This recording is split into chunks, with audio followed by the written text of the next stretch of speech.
ecological collapse, corporate fascism, corporate journalism, police brutality, voter suppression, austerity economics, educate the masses, rampant homophobia, armed strength. We got our first caller. Hey, what's your name? Where you calling from? What's up, Matt? Hey, You from Jamaica? Dave from Jamaica. How are you doing, my friend? What are we going to talk about today? I don't think you are exactly what you claim you are. I would say you're Hello, everyone, and welcome to what really is the second half of the show. But if you're watching live, the first half of the show hasn't happened yet. And let me pull myself up on the feed here. So yeah, we're doing things a little bit differently today. The reason why is because I have a very special guest for this episode planned, and I really wanted to do the episode with him. But it's currently like 3 a.m. his time.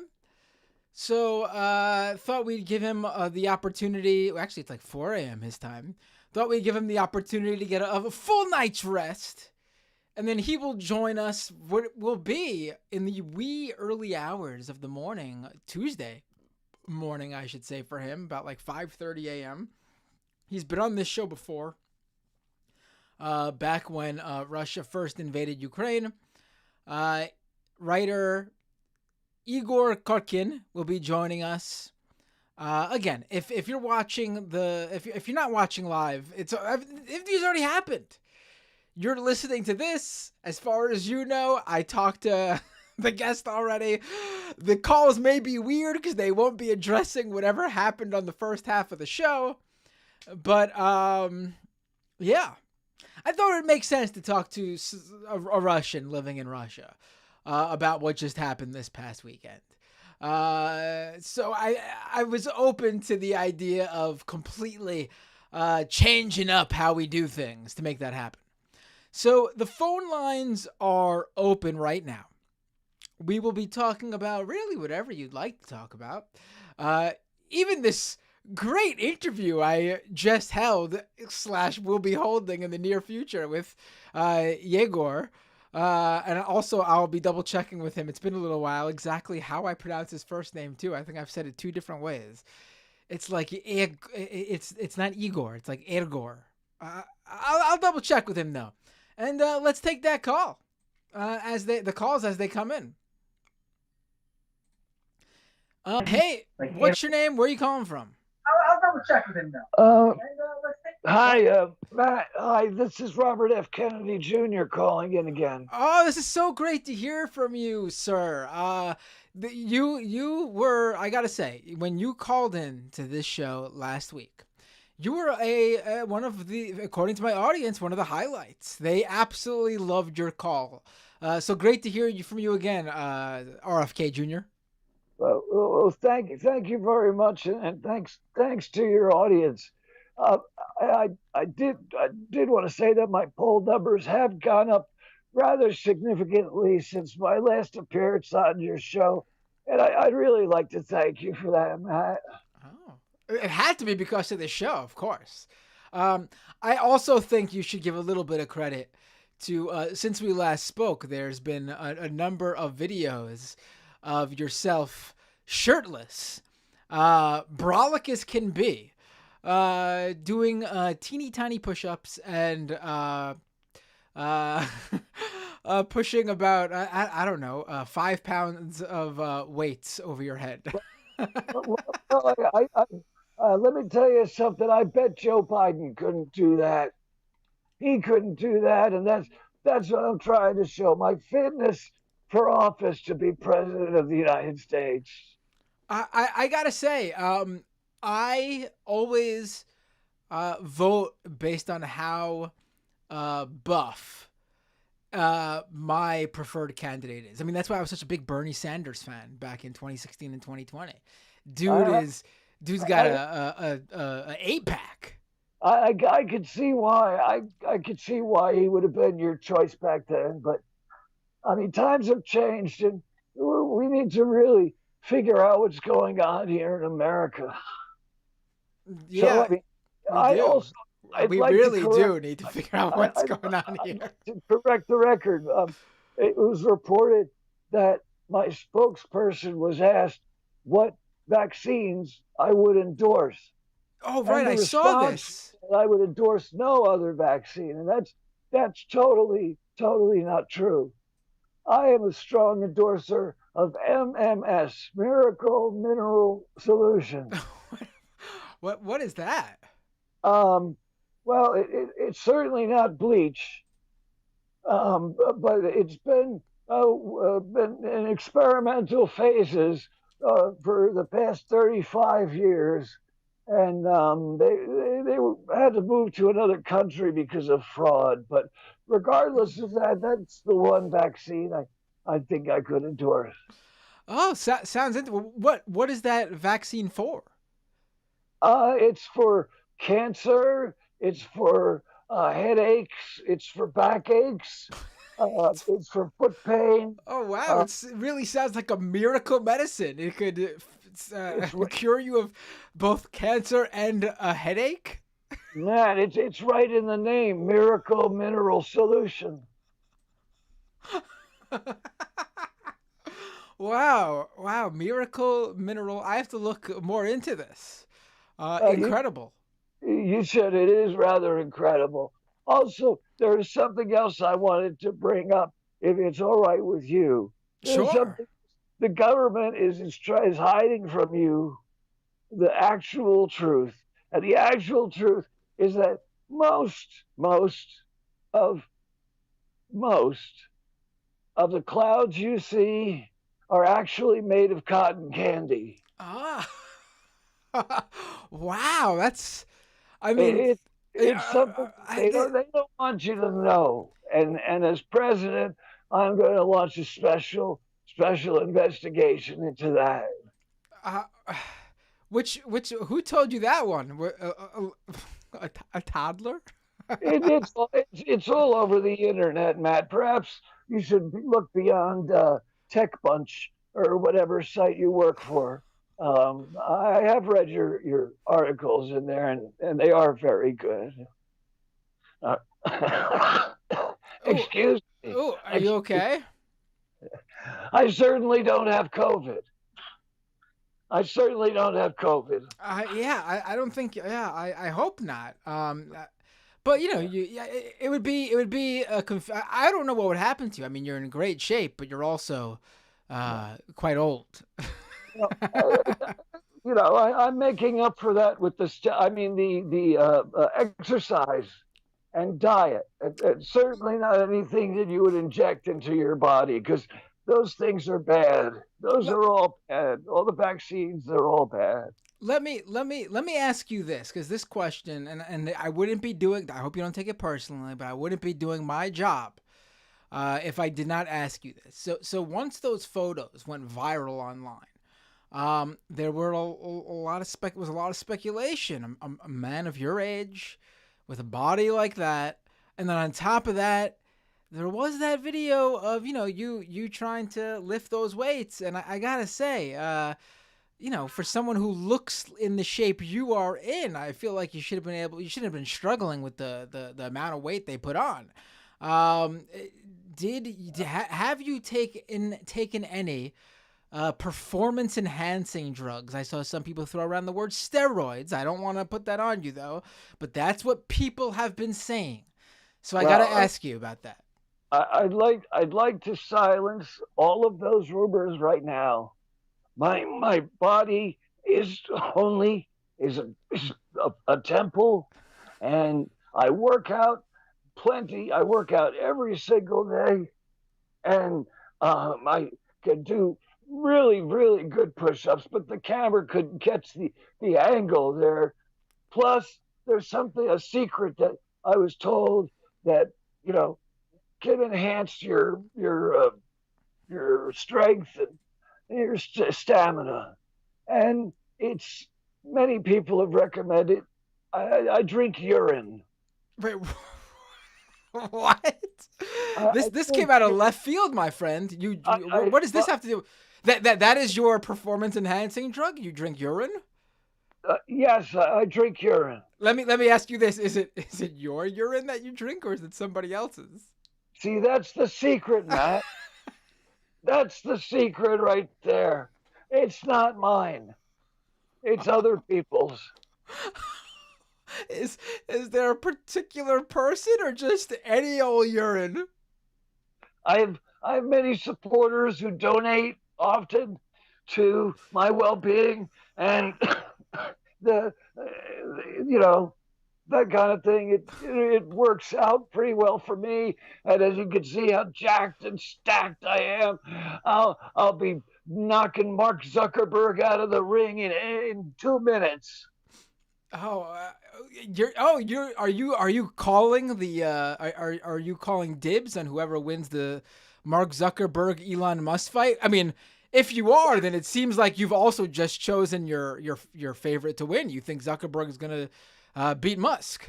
Well, I could beat either one of them. That's for sure. Absolutely, absolutely.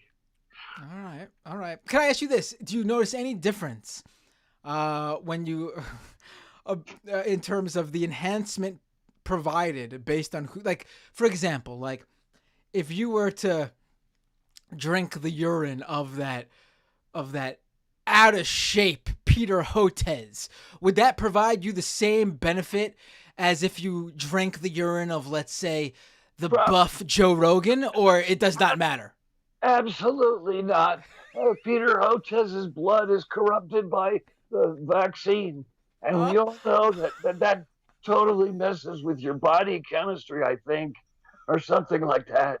I'm not really okay. sure, but anyway, it gets me good money for being so anti-vaccine, and hopefully, I'll be able to run for president and take all the Mac vaccine off of the shelf All forever. right, all right. RFK Jr. It is an absolute. I hope you'll able. I think as long as you're running for president, I would love for you to call in whenever you can, because this has been truly one of my favorite call-ins of all time, and it's an honor to have you every time you call in.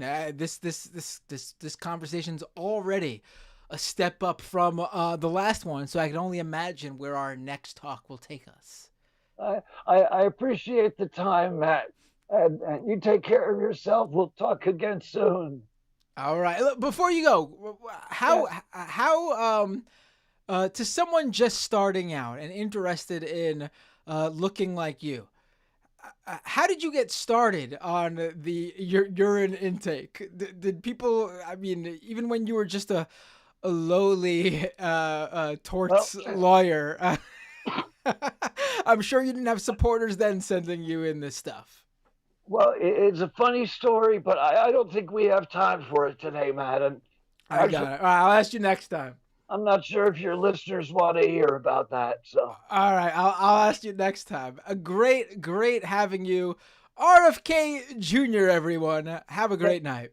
good night, Matt. Thank you.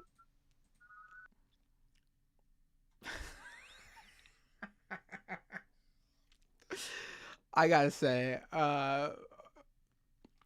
I'm just gonna say Bob is absolutely hilarious. Nothing to do with the last call, just hilarious. Hey, what's your name? Where are you calling from? Hey Matt, it's Josh from California. Hey, Josh from California. What's up? What do you want to talk about? So, first off, unfortunately, RFK is not going to be able to drink the winner's urine. Elon Musk's mommy stepped in and said he wasn't allowed to fight. Oh, I saw that. Is he gonna listen to his mommy? I don't think so. I do. I think that's the only woman he'll ever listen to is his mommy. I think Yeah. everything he does is for her approval. But, yeah, how does it feel to work with a known pedophile? What? Who are you talking about? Well, you didn't see this? Tim Pool talking about Emma? Oh! I saw that. I mean, he's called me a pedophile directly too. So I mean, how does it feel to be a pedophile? Should be the question. Okay, sure. Explain that one. I mean, that's what makes it so funny that he's. I mean, for people who don't know, since I last had an episode of this show, on Friday, Emma Vigeland of the Majority Report went on Tim Pool's show. I've known about it for a little bit of time now, and Emma, just picked my brain about my experience. I didn't give her any this is how you should go after that, but I just told her how it went for me and what I thought about it and what I would do differently if I was to go on the show again, and she went on, and I thought she killed it. I thought she was absolutely fantastic. I mean, personally, I thought I did good. I thought Lance from the Surfs did good. And I thought Emma did good. I think each time people do better. I actually thought Lance in some places did even better than me. And I thought that Emma did better than both of us in some places. I mean, I think I don't know if he's going to continue having people on after this fight with Emma that he had. Basically, Emma called into the show while she was still in West Virginia. After she left the Tim Pool compound, I'm assuming the hotel or whatever.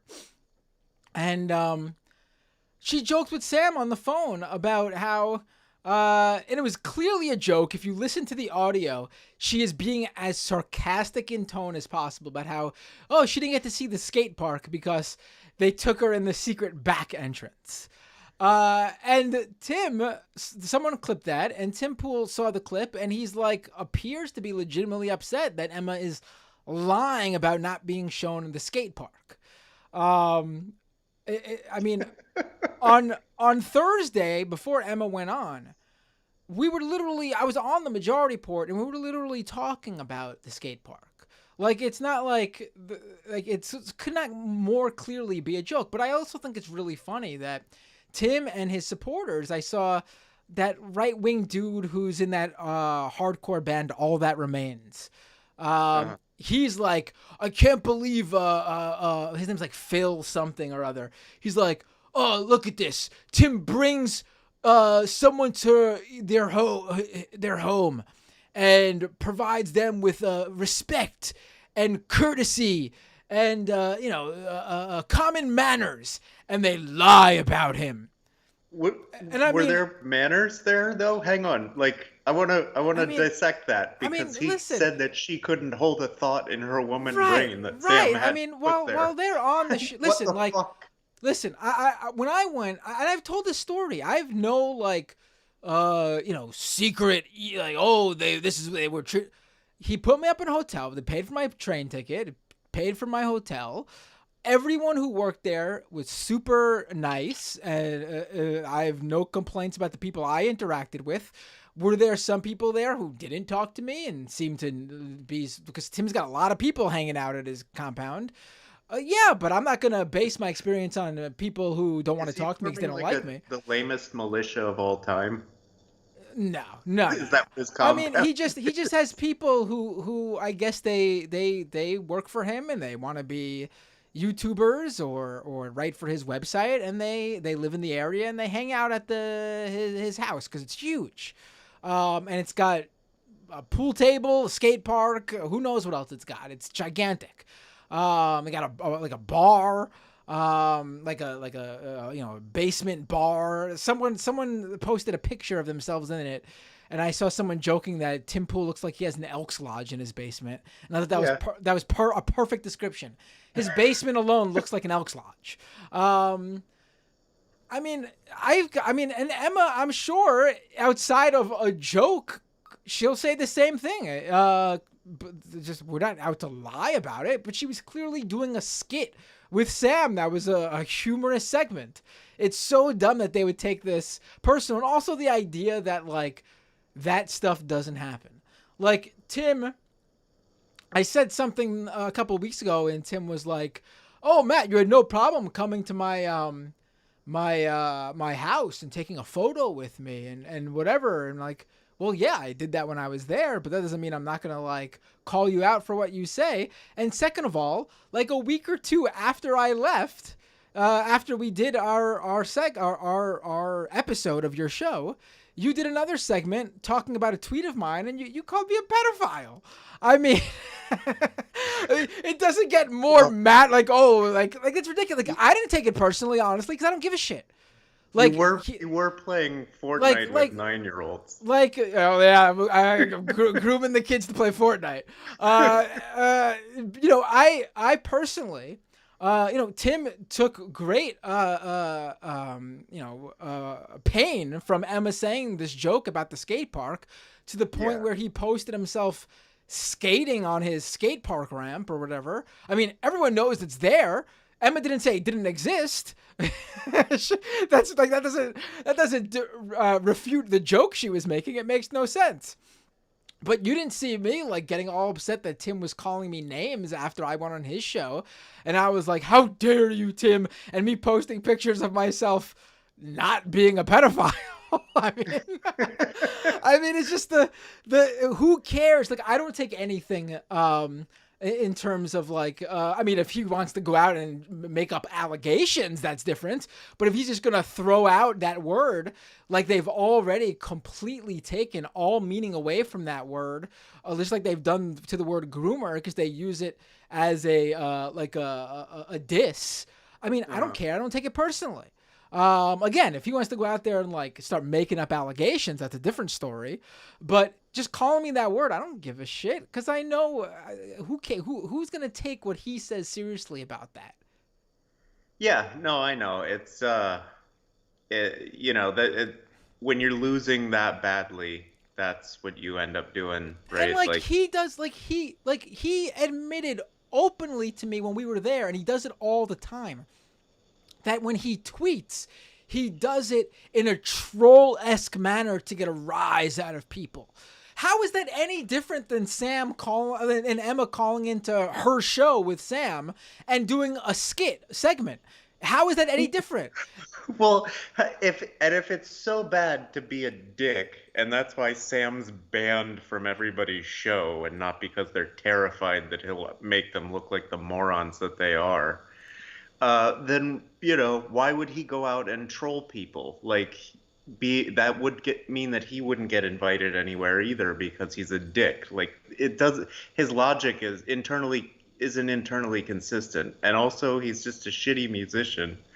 And it's really funny that he keeps getting so upset, because, like, nobody cares except him that he's a shitty musician. Like, people forgot about it like a year ago or whatever. Nobody remembered. Right? Like, I don't listen. Would I talk with Tim again? Of course. Would I talk to? I literally would talk to anyone. Everyone knows that. And the Sam Cedar is the same way.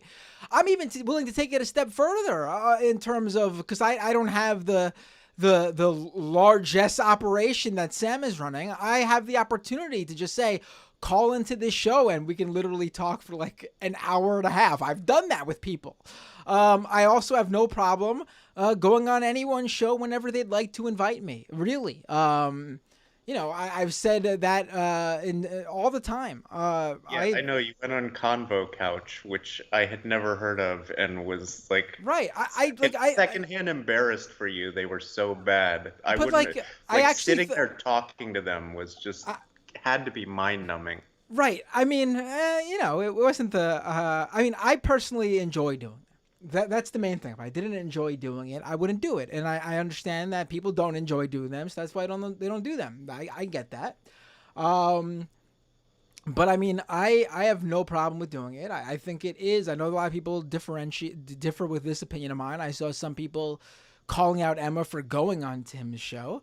That's fine to have that opinion.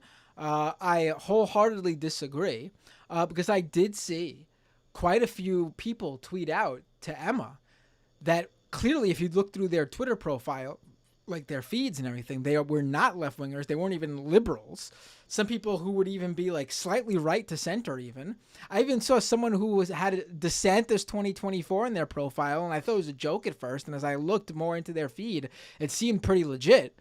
Like it went back a long time to the point where someone wouldn't be, the long con of doing this just to trick Emma when she just announced she was doing it the day before. and said, I thought you did great, and I thought Tim looked horrible, or Tim didn't sound good, or you had better points than Tim, or, I mean, that's all that really matters, that you're giving that audience that only takes in very specific talking points and ideologies on a regular basis. You're giving them something new. And it's clear that's what happens too. Like, if Tim or any other right winger wants to pretend that's not what happens, you can see that's what happens when we go on those shows, because all they talk about when they want to bring up the left wingers that go on Tim's show are people like me and Lance, and now they're going to bring up Emma. If Tim was regularly having on these people, we wouldn't be such standouts that they mention us every time. You know what I mean? Like, Yeah. Like it's Yeah, if it were normalized, then it wouldn't be so exceptional, and they wouldn't care nearly as much. It's actually, that's that was the strategy that they used with Hannity and Combs, is you just bring on someone who's weak to present the talking points you don't like, and then you let the strong person pick it apart. I don't even think that's what they do even on that show, because they don't even. Oh no, have... no, I'm sorry. I'm saying Hannity and Combs did that. Oh right, I'm okay, saying right. They were much better at what Tim is trying to do than Tim. And listen, I will say, I say this all the time, and I'm sure I will get. I'm sure people have given me shit for it, but I tell the truth. I have a modicum of respect that I don't have for other people with those same opinions, to anyone who's willing to engage. Not a general respect, but a respect on the level that they are willing to engage. I think that is something to obviously set them apart. If you're willing to engage at the very least, then I think you put yourself in a different category as all the other people who have whatever opinions you have that I think are horrible. And I do think that. I'm not saying that necessarily it makes you a good person or even a better person, but on that level, I commend you for doing that. Just like I would, I'm sure you feel the same way about if you're actually someone on the right who wants left wingers to engage. I'm sure you feel that about this the same way about the left wingers who do. I don't know what else to say about that. Yeah, so I mean, I agree with you for the most part. Like, I think, especially if you talk for a living, or are comfortable talking or whatever, and there's no sort of threat to, I don't think there's a threat to, like, you're not going to you or Emma or whoever aren't going to platform Tim Pool by going on his show. But you know what? Even if there is a bigger show that has Tim on, I also don't think they are platforming him as long as they perform the conversation, the debate, or whatever in a responsible manner. Like, when we say platform, I want people to understand that platforming means you have someone on and give them an audience, and then proceed to completely misunderstand how to handle that situation for that individual. Like, for example, when mainstream media had on Richard Spencer in 2016 all over the place to have him explain what his views are and why he feels that way, without providing any pushback, or even providing him that. Like, it should not be explain. It should be, this is why we feel you're wrongheaded, and but completely. There's just some viewpoints that don't need to be fucking. Yeah, that's true about Richard Spencer. Absolutely, I was just using that as an example in general for like a Tim Pool type. This thing with Hotez. He absolutely should not debate RFK. But Hotez is different though. An expert in a certain field should not. Well, that's completely different. I want to be explicit here too. I'm talking about people in media. That's me. I mean, I'm talking in I mean, my day job is a journalist. I interview people. I talk to people all the time. I do news coverage. I do media coverage. Like, I go on other shows, both mainstream and otherwise. And then secondary to that, I do this, which is, I cover the right. I do left wing analysis. That's the same thing. So my experience and my opinion is based on me and other people in this arena, this industry, this field. Someone who's a legitimate actual scientist, whose job isn't to communicate. If they don't want to do it, they have no obligation to do it. Period. I mean, I don't think, if anything, it will demean their expertise to just interact with any sort of, conspiracy theorist who is placed on a same level. Yeah. I do Yeah, think, well, I and do that's- think, I that's do where- think, I do think Sorry. people in the science field and the medical field should work. And I'm not talking about someone like Peter Hotez specifically, but I do feel like those fields need to be more attuned to communication and media. That doesn't necessarily mean they need to be doing it, but I think they need to work with people in those industries so that the proper communication can come out more often.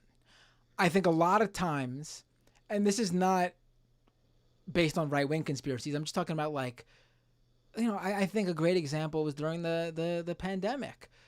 To me, the standout mistake from them, for Fauci, for example, to me, was them just saying masks don't work because they didn't want people running out and buying up all the masks and not leaving them for people in medical fields who were to work in hospitals. That was a dumb thing to do on every level. If there was a smarter communication field there, if there was a smarter media brain sort of working in there, if there was someone who was attuned to already existing trends when it comes to misinformation and anti-vaccine stuff, they probably would have been like, we should not be doing this because of the potential dangers here. Yes, I would agree with you. I do think, to me, and I think it's why there's no value in, like you said, it's some like a scientist or whatever engaging with someone, is because I agree that was a big error. I think the biggest error was engaging in this absolutes, where vaccines stop the spread. The vaccines reduce the spread. Well, they did in the beginning. They absolutely did. No, and I mean the wild type, the original vaccine was great against the wild type, but there wasn't great communication around like, oh, it won't protect you against all variants or whatever. Like all of these absolute, I think one of the things that they do poorly is science is almost never like 100% one thing or another, right? Like, so even vaccines are safe, and they are, but there are, people get blood clots or people get, whatever. And so that if you don't allow for there are variance, or there's variance within that. It's not 100% one thing or 100% the other thing. Tell people it's 99.8% safe, and I mean, I get that people are panicky and well, they probably didn't know that. whatever. But yeah, I'm sure they do. It's just, it seems like when they're communicating and they give absolutes, it gives people, like, again, with the masks don't work, the cloth masks don't work or whatever. Well, they actually cloth masks do too. I mean, they work different. Yeah, they don't no, work they as good, but they definitely work. I mean, Exactly. I can say, as someone who used cloth masks for a long time, when the pandemic started, I can say I noticed I was getting sick a lot less in general. So they absolutely work. Oh yeah, just not as good as sorry. yeah. Yes, that's what I'm getting. They aren't 100% effective or whatever. Like, and that's where anti-vaxxers especially retreat to is, oh, well, they're not 100% effective, so they don't work. Right. And it's so I think. And I should also preparing the general public for those kinds of arguments is somewhere where in general communication fails. Is here's what they're gonna tell you, like the crazies are going to tell you these things. Here's why it's not true. Like, I think that's where they sort of struggle to communicate. And so I do agree with you. Like, I think, working with PR professionals or whatever, because the media is just going to try to, not all media, but CNN, Fox News, whatever, are just going to try to generate clicks. So I agree with you that, like, on an individual level, it doesn't make much sense to communicate, but the going through like larger companies hiring PR professionals to better communicate this stuff would be helpful. Right. And I should also add that there's also, in terms of the debate that they want to have with Peter Hotez, doesn't make any sense. Like when I go and debate these right wingers on issues, they're on policy, cultural issues, their opinion and morals versus my opinion and morals, I guess, in certain senses. What they want to debate with Peter Hotez is scientific fact. And they don't want to debate him with, like, it's not like they're going out and doing the equivalent research and came up with different data. They're just going to debate his actual research with just, like, their feelings on it. It makes no sense. Yeah, that's exactly what they'll do. And why would you argue facts against feelings? You're never going to win. Like, I mean, you might win to the audience, possibly, but, Joe Rogan's audience is not one that's super inclined to follow the science. It's certainly not what's left of his audience. Like, there used to be probably, maybe, I don't know the demographics, but anyone who's left listening to him at this point is pretty fucking gone. Like, because all of the shit with the kitty litter in the schools or whatever, and it's like, if you don't listen to that and say, okay, I'm not listening to this dude anymore, like, you're pretty gone. So I don't know that. Yeah, I agree with you that there wouldn't be any benefit. So anyways, I will let you get to other calls. Did you watch Forbidden Door? I saw some clips. I didn't get a chance to watch the whole thing. That Tiger Driver was insane. They shouldn't have done that. Where he got dropped on his head? Yes. Yeah. No, that's kind of the problem I have with that company, is a lot of people just end up getting dropped on their head or their neck or whatever. And it's like, once, things that you shouldn't do, things that you can't do. And I mean, mistakes happen, but mistakes seem to happen an awful lot in that company. Yeah. Well, great call, Josh. Have a great night. All right, man. Have a good one. Take care. Hey, what's your name? Where are you calling from? Hi there, Mike from West Hollywood. I've called you a time or two before. How you doing tonight? Hey, Mike, I'm doing good. What do you want to talk about?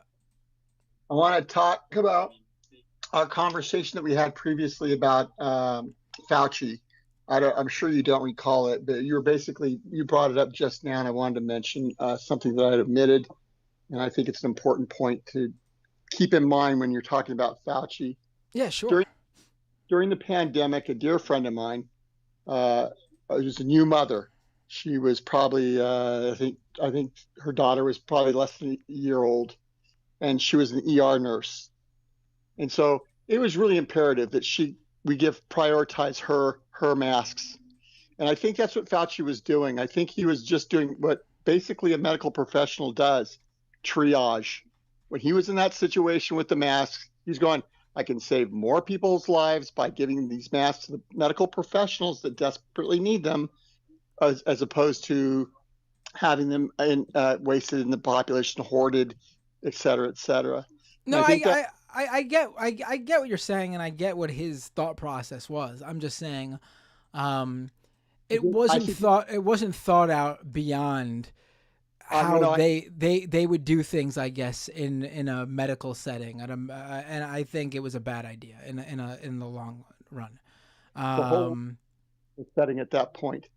No, I know. I totally get it. And I'm sure it's easy to Monday morning quarterback, but we can do that now, and I think it was the wrong move.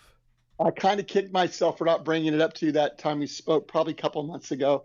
But I just really, I really feel like he not only was it the right move, I think it was the right move at the time, and I think when you look back on it and say what his options were, it was the right move. He was protecting the people who are going to save people's lives.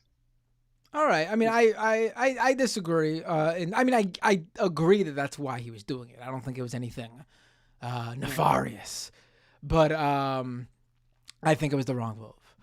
But we'll have to agree to disagree on that. Fair enough. Okay, love your work and love your show. Oh, hey, one other question I can ask you. Yeah, sure. It brought up recently in a conversation just now, and you consider yourself a journalist, and I do too. I think you're excellent at what you do in transferring information. Thank you. How do you? Thank you. I really appreciate your work, and I love following you and telling people about you.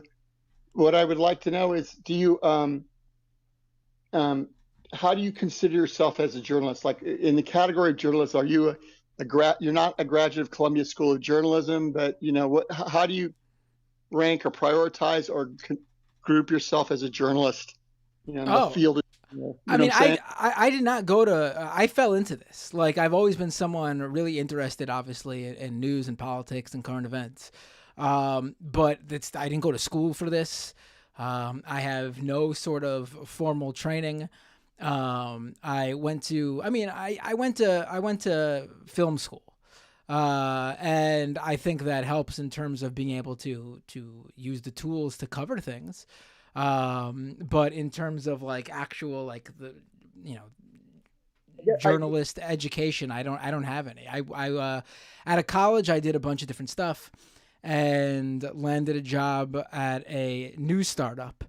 And then from there, I got hired by Sam Cedar at the Majority Report, and I worked there for 5 years, and that was it. There was no sort of turning back after that. In terms of like how what do you mean? Like, how do I consider myself? Like, give me a few options for me to choose. More consider the field. Like, how do you look at the field of journalism when you think of journalism and journalists? Because the landscape has changed so much. I'm an older guy. I'm a boomer. But it just seems like what you used to be considered a journalist, quote unquote, is now so different. The field is so changed. I'm just wondering how you view it. How do you look at it? I mean, I don't actually, I don't have the same, I guess, negativity in general about it. I mean, obviously there's still many issues, and this is an area that I actually used to spend a lot more time on. With mainstream media and corporate journalism. It's obviously it's quite clear that for the past how many years now, 5, 6, 7, 8 years, they've been wholly unprepared how to cover. I mean, I'm talking about the specific moment. They've been unprepared for every moment in many senses. Just thinking back when I was in high school during the Iraq War and 9/11. But I mean, I tend to think that there are a lot of really good journalists out there, and the idea that there is this like online faction that's just like, you can't trust journalists anymore. I'd rather get my news from Joe Schmo citizen journalist on Twitter, who's literally just throwing out wild speculation, is ludicrous. I look at it like this: like, I don't look at any specific outlets. There are specific journalists whose body of work, no matter where they are, has withstood the test of time and has borne out to be right at the moment, or right when the journalism said it would be right or whatever. And those people are people I go to and read and consume their work whenever I'm looking for information. I think, unfortunately, the term citizen journalist, I used to think that was a cool term, and like the idea that anyone could do journalism was also always very appealing to me. Like, remember, there's no. We've been talking about doctors on this show. Unlike you need a license to become a doctor. You need to go to special school to become a doctor. You don't need any of that to become a journalist. Anyone can perform an act of journalism. Unfortunately, though, people who call themselves citizen journalists nowadays tend to not really do any acts of journalism. They just like to pretend they're doing it, while wildly speculating and throwing out conspiracy theories and doing literally none of the work. So, you know, I think that I maybe like 10 years ago, I would have considered myself within that like old school mentality of a citizen journalist. I don't anymore, because I think that term, that title has become ruined. Mm-hmm. Yeah, I don't know. I've studied. I mean, I remember reading about the best and the brightest and the powers that be, and who's the old New York journalist forever who wrote about, you know, uncovering the Kennedy Johnson era, how news was covered, and these guys, like, it's kind of like a throwback to when radio broadcasting first broke out, and those people that became like the avuncular figures of journalism, like Murrow, you know, they were just radio broadcasters. And now it seems like, you know, now that we have this new online system of journalism, they're the same. It's the same thing that's happening again. These people are just people who are effective at conveying the spoken word, and they've fallen in or plan to be journalists. And it just seems like we're kind of reinventing the whole school of journalism again. But just a thought. Right. No, yeah. I it's you know, it's funny because a lot of these people who fancy themselves to be you know, these unbought, you know, contrarian, anti heterodoxical journalists or whatever. A lot of them literally base their analysis, because they don't do any original reporting, on actual legit journalists and news organizations that do the groundwork. Do you know what I mean? Like, so many of them aren't actually reporting any news. They're just reading or basing the reporting on something else someone else has done, and then they go ahead and provide some sort of differentiating analysis, which there's a place for that. Sure, in writing, those are, you know, op-eds, commentary, whatever, but that's not like journalism. Well, you look at somebody like Maggie Haberman, right? I mean, you know, is she somebody who's doing journalism, or is she just a person who has access because she's the reporter from the New York Times, and so Donald Trump will take her phone calls? Right. Really... That's a whole nother, yeah, that's more so. I'm focusing on, like, you know, the Substack writers of the world right now, but not to knock that platform, because I'm going to probably roll out a Substack on there, because I actually need to write something about this, because people keep asking me. This is completely off topic. I'll address this after we get off the line, because this is something I've been wanting to talk about too. But I mean, when it comes to mainstream journalists and corporate journalists, absolutely, that's a major issue. A lot of times, just access. I mean, when they're holding things for books, I'm sorry. When you're holding something for a book that is newsworthy, that people should know about, then we have an issue, you know? Oh yeah, that's why Keith Olbermann calls her MAGA Haberman. It's like, you know, yeah, you know, you love that Donald Trump is giving you access, so you're gonna feed the beast to keep the access, so you can keep your stories so you can sell your books. Right. Right. Anyway, thanks for taking my call. I really enjoyed talking to you. No, thank you for the call. It was great. Okay, anytime. Have a great day, Mike. You too. Bye. Yeah, so what I wanted to quickly say is, you know, people have been asking me a lot about what platform is going to replace Twitter. Blue Sky, T2, people are going to start using Mastodon. What about Facebook/Instagram, Meta's upcoming Twitter competitor that's supposedly launching in a few weeks? Nothing. Nothing's going to replace Twitter. And I don't think anything is going to try or should try, because it's becoming pretty clear that different audiences are going to go to different platforms. The audience on Mastodon is very different from the audience on Blue Sky that I've seen. And obviously they're both different from the audience on Twitter and vice versa. So I think, so my approach to this now is I need to be active on as many of these platforms as possible, because there's going to be different audiences on each one, and maybe it's for the better. I mean, we had a conversation. I don't remember if it was on Doomed or an episode of Scam Economy, but my hope was that with Twitter becoming what it's becoming now, that people would go back to the age of niche message boards and specific topic forums where they would find the specific communities and they weren't being, and their hobby or their niche or whatever wouldn't be beholden to the monetization whims of big tech. It was a conversation we had about Reddit. I don't remember I think it was on one of the streams I did, maybe last week or the week before. And, maybe that will come back, and I hope it does. I know in some communities and niches it never went away, but I hope it comes back more broadly. But if we're going to get a whole bunch of different social networks, and there's going to be different audiences that flock to each one, it's not the same, but it's a start, and it's pretty close too. So I'm going to start viewing them as that. Each one of those platforms are different, and I need to be on each one. And so I will be on each one. And that way also, that when one of them goes under or one of them switches up what they're doing or how they're doing it, a la Twitter, you're not left trying to find another alternative all over again and starting from square one. You can just spend more time on one of the other many communities and platforms you've already been on and have been building up a following on. I honestly think that's the way to view all this.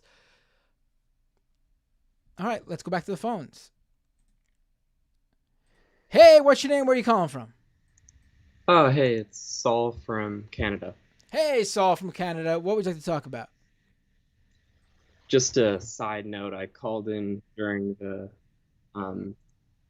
Bad Empanada episode, so saying I'm not a fan, but I remember him when I was in kind of a debate bro phase, but I don't even really remember what he was about.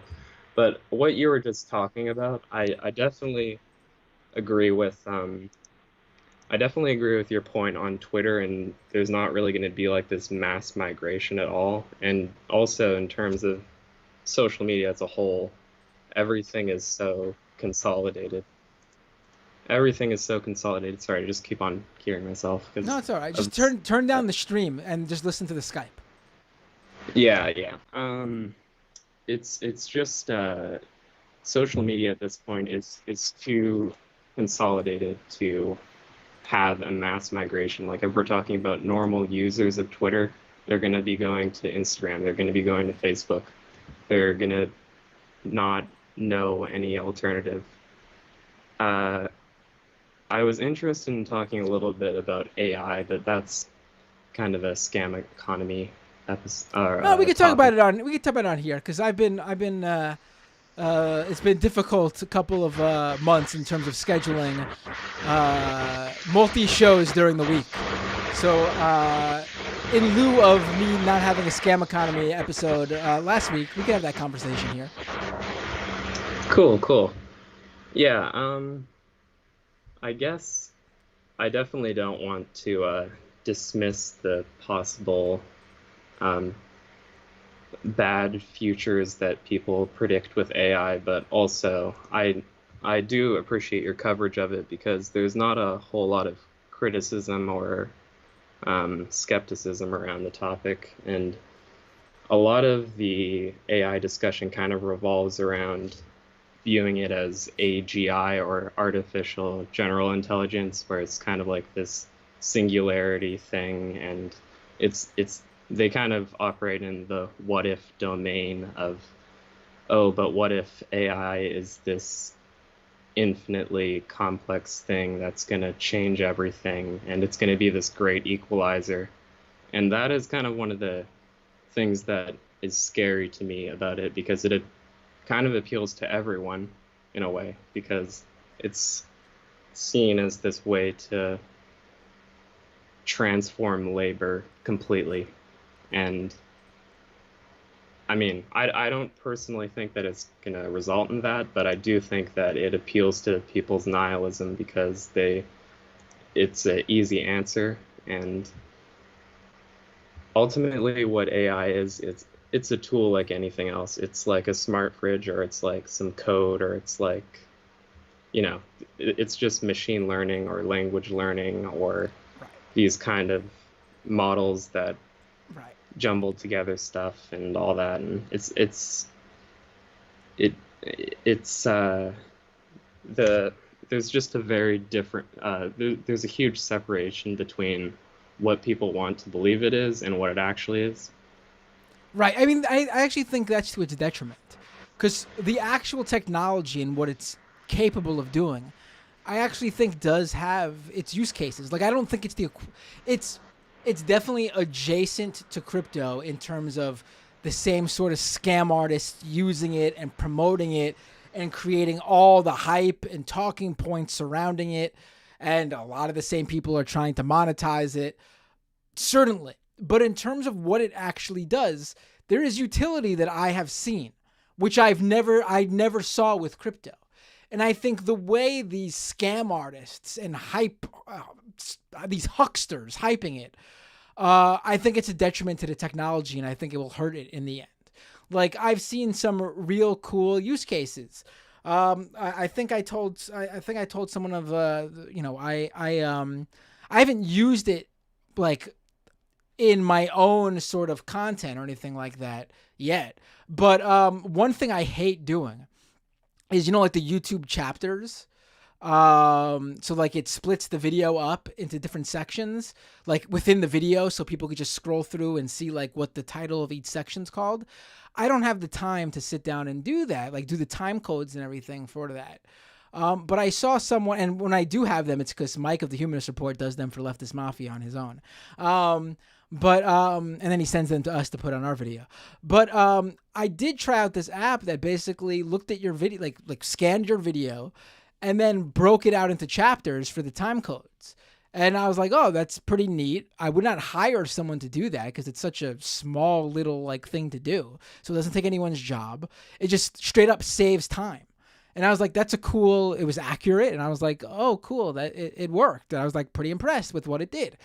It didn't require the computer to think. It basically just scanned through the subtitles, like of my video, and it just broke apart where certain topics began and ended. That's like a language learning model, like you said. It's nothing to do with actual intelligence or thinking or anything like that. And I think that's an interesting use case. Oh yeah, I completely agree. But like, of course, the hucksters aren't going to say that's a good use case. They're going to be like, oh, the AI is going to take everyone's job because they're going to think better than you can. And they're going to write code from scratch, when that's not what it's going to do at all. Yeah. Well, it's pretty much like any kind of service that you sign up for online. Like, you're entering your email, you're giving them your data, your information. That's how they're making money. And then you get a tool that does one specific thing. And I agree that it's convenient and it's a nice tool to use for certain things, but 100% it's not this thing that it's not a Swiss Army knife, right? It does one thing. It's an AI that's able to add audio to a video by approximating something, or it's able to upscale video, or it's able to add timestamps to a podcast by listening to the speaking or whatever. It's I guess what I would just want to say is for people that are kind of worried about it, or like on the edge, or kind of like buying into it, is that you don't need to sign up for these things. You don't need to give your information to ChatGPT to try out the newest AI thing, because that's how they're making money. Is they're gonna sell your data. They're essentially taking every single prompt that you send into them, and they're trying to build a profile based off of your data, just like Google does with your searches. So I do think I do feel a bit bad when people buy into the kind of scam, and then they're like, it's this cool thing, it's this tool that's going to help a lot of people, but then at the end of the day, they're kind of the loser in the situation because they're getting scammed out of their data being stolen, like with pretty much anything on the internet. Right. Right. Yeah, I mean, I think a lot of what you're gonna see, I think, is something similar to when all these companies pivoted to video, and then it didn't work out for them, and it destroyed their business model in terms of like actually putting out good content. I mean, I can tell you that like I'm definitely, and that's why I want to roll out this newsletter. I'm definitely not getting the same audience that I would get because people who watch video and read are completely different audiences. So the idea that you would be a large business that has already built up a readership, an audience that reads text content, and suddenly pivot to video is insane. But these companies, instead of just like doing both so you get both audiences, they completely left the text audience behind, which was their bread and butter. And they destroyed a lot of these companies. I think you're going to see a lot of companies, and it's going to be beyond the content creating business, because a lot more businesses, the types of businesses opening themselves up to AI is much more broad. And I think they're going to end up finding out the hard way that this cannot do whatever they think it can do. And they're going to be fucked at that point. Yeah, pretty much it's gonna be doing the brunt work, which is like there's already tools like this online. They're gonna think that this is gonna replace an entire job, but it's only gonna make one person's job a little bit easier because the most simple things they can kind of blow right through. But I think that's pretty much everything I had to discuss. And shout out Leftist Mafia. I know that you mentioned Mike, and love that show. Thank you. I appreciate that. Yeah, this is that show is doing good too. And again, I do video. I go on that show. Completely different audience watches that show than watch my regular show. Is there an overlap? Yes, but it's completely different audience. So like, I think people should just try to, in many senses, not just throw their what is it? All their eggs in one basket.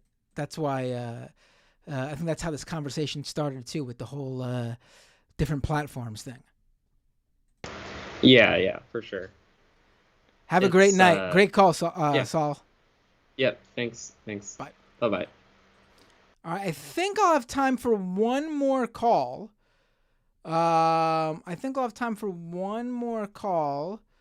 Before.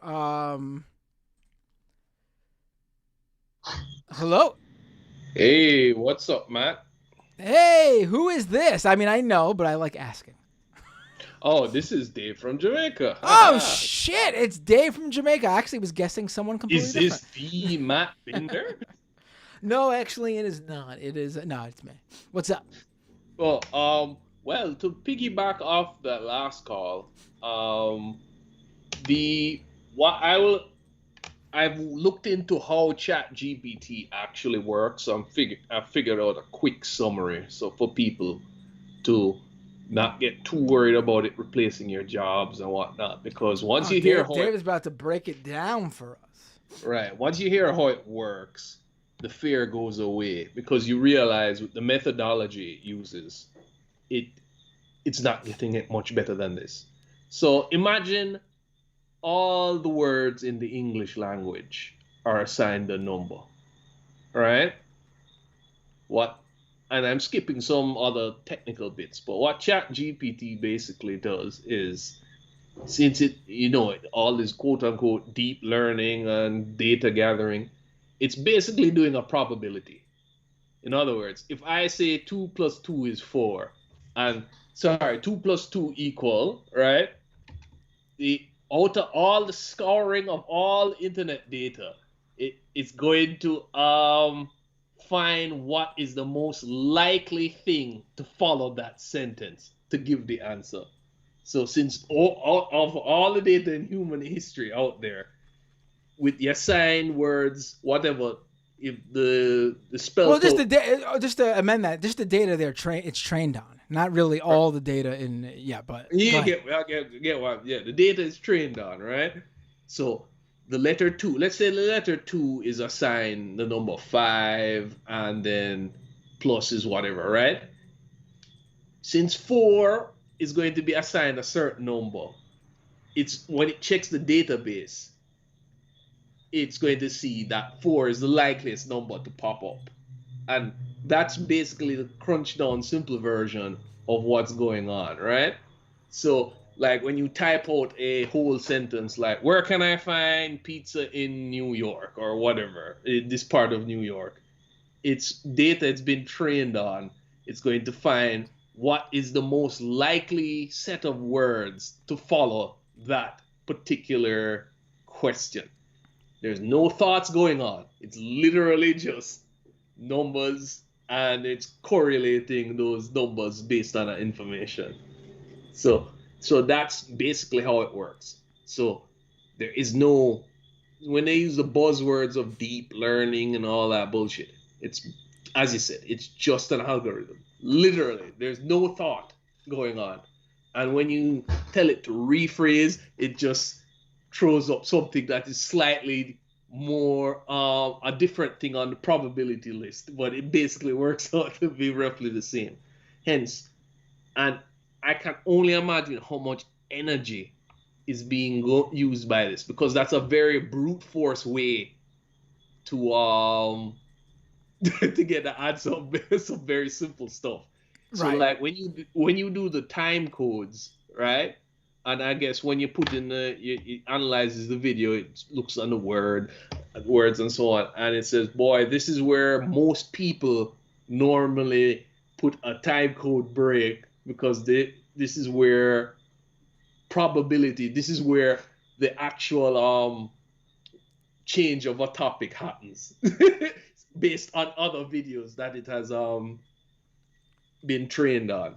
So that's the basic. I know I'm skipping some other more complicated steps, but that's basically the meat of how this thing works. It is a blender that's very specific. That's basically it. I mean, yeah, in some senses, yeah, sure. I mean, I think I get what you're saying. Yeah, it's not like it's seeing your question and thinking about it in any way. It's just like, oh, these words are correspond to these numbers, and this is the numbers that naturally usually follow these words, these numbers. Sort of, yeah. In some cases, sure. Depending on what the prompt is, absolutely. That's how it works sometimes. But generally, I think that's how a lot of this deep learning stuff works. Because at the end of the day, there is no thinking machine. It has to be put down in stuff that a computer can work with, which is basically a machine language, right? Yeah. Right.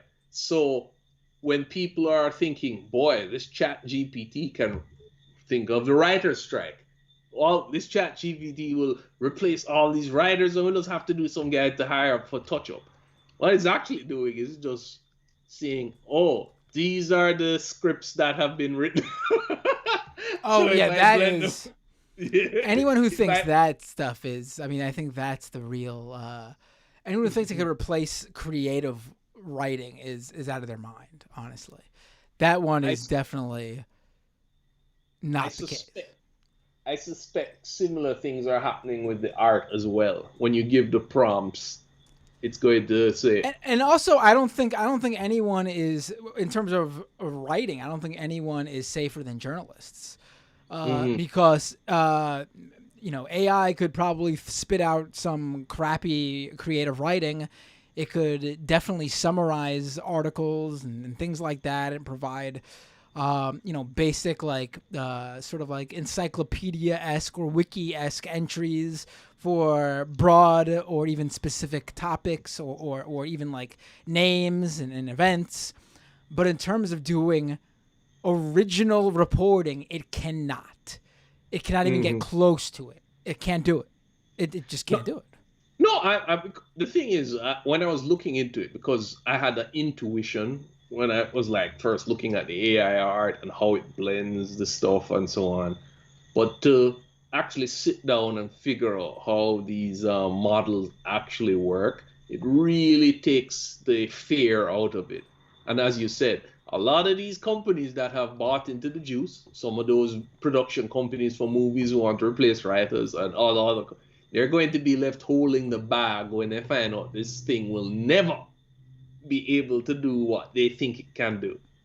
As I said, at most it can, when I said the probability stuff, it literally can do stuff a little faster where the answer is certain. In other words, it kind of removes some tedious work. It's not replacing anybody where you need actual thought to go into some.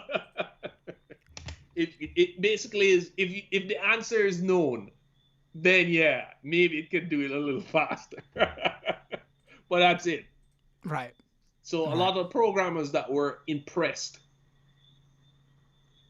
that the oh man, look how well this thing does with the coding thing. It's because somebody already, there's an old motto they taught me when I used to do coding was don't reinvent the wheel. It's basically that's what it's doing. It's a jacking somebody's better written code and it's giving you Right.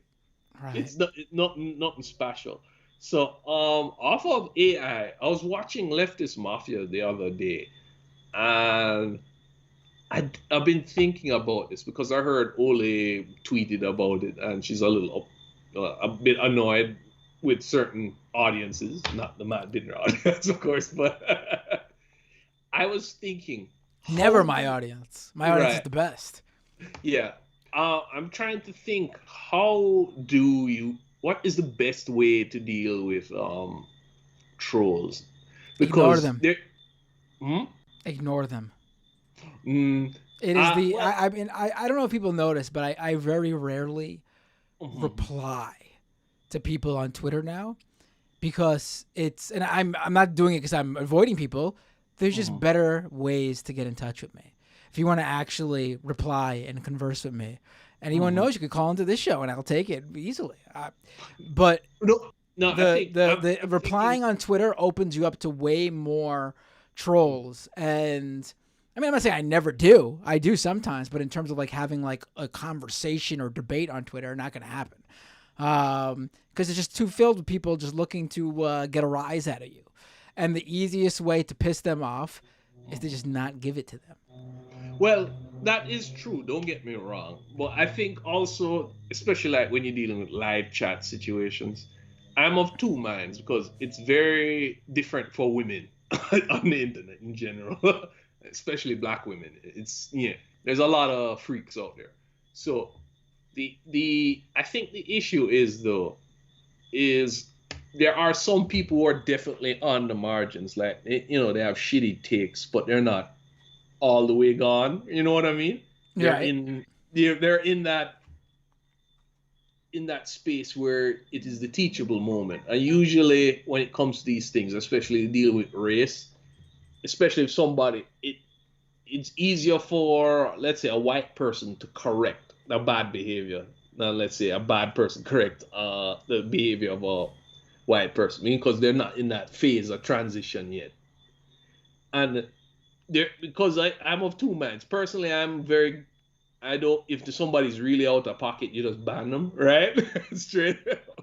But there's the other part where I do think scolding, kind of embarrassing them a little bit, helps prune the chat. No. A good behavior. I definitely do that. Like if I see someone who's ripe to get owned on Twitter. You give them a little pruning. Of course. Absolutely. I'm not saying I never interact.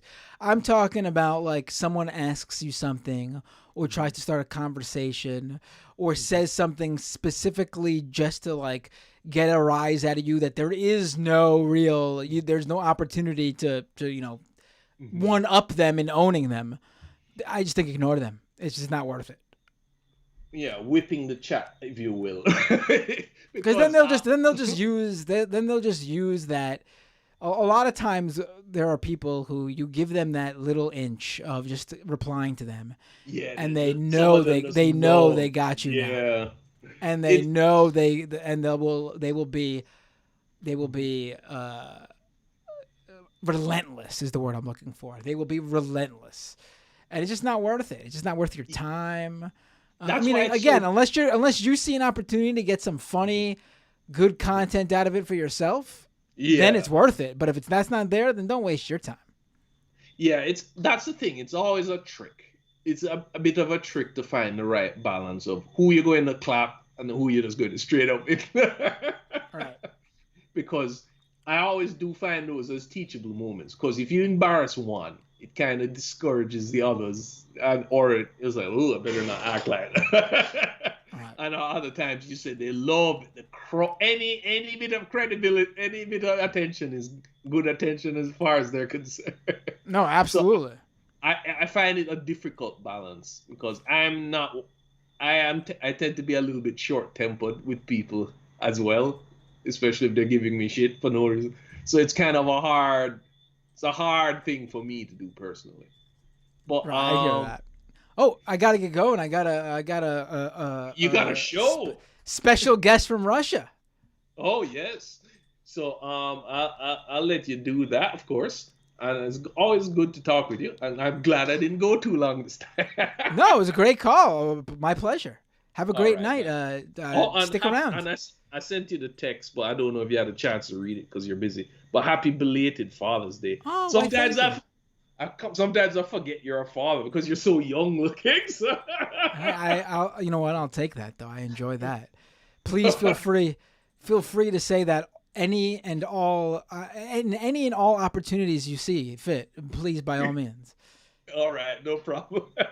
Later, Matt. Have a great night.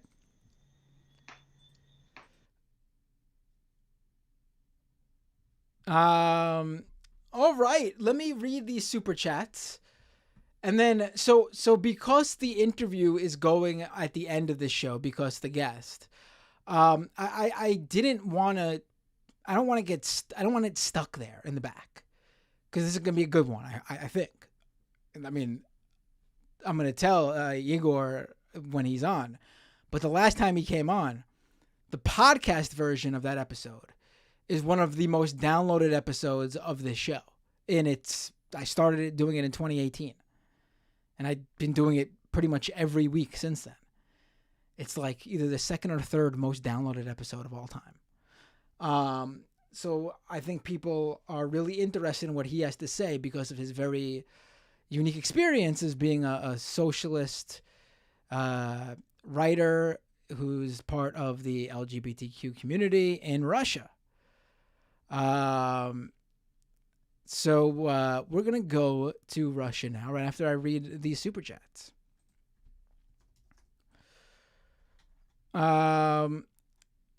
Django Fett with a super sticker, thank you. Kowalski with a super sticker, thank you. M85 with a super chat. Did they offer sushi after like they did Emma? Oh, you talking about Tim? No, they did not offer me sushi. She should have taken them up on that, honestly. I would have done that. Pick his brain off camera. See what he says when doesn't have the camera on him. And he's not doing it for an audience. Tokyo Hans with a super chat. Do you know if MR has the technology to make Tim sound bad in person, like when they make his music sound bad? Oh, man. Cutthroat Juggalo with a super chat. Happy Monday, left is best. Thank you, Cutthroat. Renee with a super chat. Stop bullying Tim. He created a genre, mutecore. Cutthroat Juggalo with another super chat. Tim made music so bad that he thought someone messed with it once he heard it. It is funny. Rick's Americana with a $10 super chat. Thanks for taking my call. Enjoyed talking with you as always. Thank you. And Double O Govan Double O with a $10 super chat. Just a heart eyes emoji. Thank you. I appreciate that. And over on Twitch, Serious Business resubscribed for 1 month at Tier 1. Subscriber for 19 months. Jeez. Thank you, Serious Business. And Serious Business says, woo. Tweakle with a resubscription for 1 month at Tier 1. Subscriber for 4 months. 4 months of subbing so that a small portion of that goes to Binder to support Mike by paying Amazon, Google, and Binder, right? Enigma Nominus, subscribe with Prime. Thank you so much. Amuse Mob, subscribe with Prime. Subscriber for 12 months, a full year. Can't wait for the 2-year mark. Keep up the great work, Matt. We all love what you do. Thank you so much. So youtube.com/Matt Binder for the super chats and the YouTube channel. Twitch.tv, follow me there, and also connect your Amazon Prime account to your Twitch account and get a free Twitch Prime subscription every month so that you can give it to me like those fine people just did. Patreon.com/Matt Binder to financially support this show. We got a patron during the show, and I have to shout out some other people. I'll do that after we talk to Egor, though, like I usually would do, because that would be the first half. That's when I talk to Egor, that's going to be the podcast version of the show, so that's where I'll shout out the patrons. I will be doing the newsletter. I'll be doing memberships on YouTube soon. I mentioned how YouTube's providing me an incentive to do it, so I will be giving you guys more information there. I will be getting more emotes, I promise you, so as people request that. I will be starting a new stream. I'm going to post that stream right now. It's going public right now. I'm also posting that stream link right now in the chat. Everyone go there. Twitch, just sit there. It'll open up anew.